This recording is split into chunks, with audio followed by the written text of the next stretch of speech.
කාය වදනං අනන්ත ගුණ ගන්ධිනා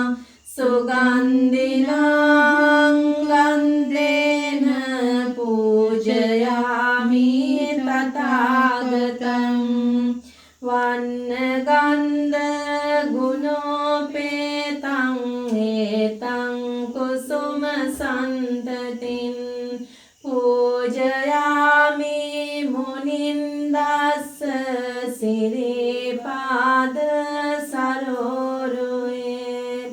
පූජේමි බුද්ධං කුසුමේන නේන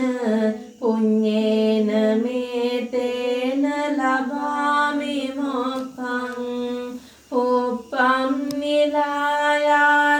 යතයි ධම්මේ කායෝ තථායාති විනාශ භාවං සාදෝ සාදෝ සාදෝ වන්දාමි චේ